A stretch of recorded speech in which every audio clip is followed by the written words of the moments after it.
May 31st. Join me please. Grab a coffee and let's get smarter together. The more members a group or network has, the better it can set off the high risk of failure a predominantly explorative lifestyle entails for the individual. So, integrating strangers into their groups and networks was a bonus for our prehistorical ancestors. It doesn't come as a surprise, therefore, that they thought about the best way to handle the process, nor that their solution was based on observations about the way the human mind works. They focused on the process of how we generate, in a continuous process, models of the world with the self as an actor inside them as our best assumptions of what the physical world really is like at any given moment. Obviously, they didn't use the same words, but the ideas were the same. So, the model of the world as well as ourselves are both our own creation. But we humans identify with the self, while we don't take credit for the generation of the world. As a result, the part of our intelligence maintaining the world and using the self as an actor in it feels foreign. Think of blindsight here. People whose visual cortex is damaged still can perceive things via the midbrain. But the information about the objects that they see that way feels like knowledge transferred to them from an outside source. The reason for that is that it isn't coming from the cells and cells collectives they usually select data from for the generation of a self. The same is true for the vast majority of information collected and interpreted by our cells, even the part used for the generation of a model of the world. This feeling that the model of the world is governed by a foreign intelligence is shared by all humans.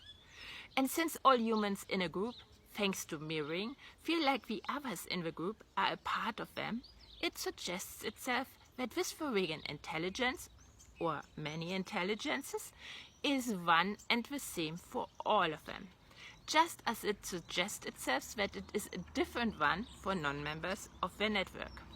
Becoming a member of a group, therefore, involved taking the old self out of the sphere of influence of whatever intelligence governed its world before the person ended up in their midst, and a regeneration of a self in the sphere of influence of their group's intelligence.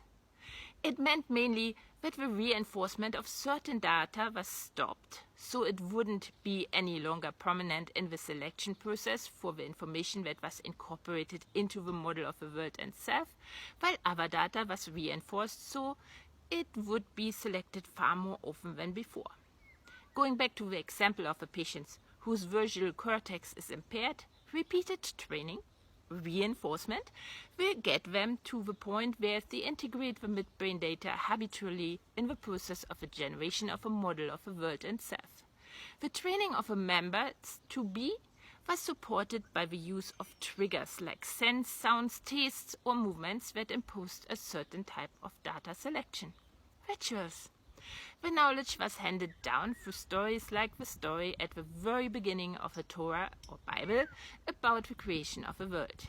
Its original version couldn't have referred to the creation of the physical world as we read it today, because the idea of the existence of a physical universe hasn't yet been introduced then. That happened only with Aristotle, who lived 384 to 322 BC, who began to distinguish between physics, nature, and souls, minds, which are described as bodies on physics. The notion of a physical universe of stars, planets, and so on came even later than that. Considering how important the integration of strangers for the survival of a group was, though, we can safely assume that this knowledge and the connected story was one of the most important treasures any group possessed. And so it doesn't come as a surprise that people who wanted to change fundamental structures of a collective would focus on this story of what it meant to be human, and in particular letting the foreign intelligence governing the world and steering the selves speak for them. It was the only place they could inject the main ideas that would help them to live according to their chosen Uber-Explorer identity, as it meant overriding the operational system on which humans naturally run, and making them exploit rather than explore. Explore. As anonymous, think. Make a habit out of thinking. Let's turn thinking into the norm again. Like, comment, share, and follow, lest you miss a single opportunity to improve yourself and society. Once you do, we meet again at the coffee pot.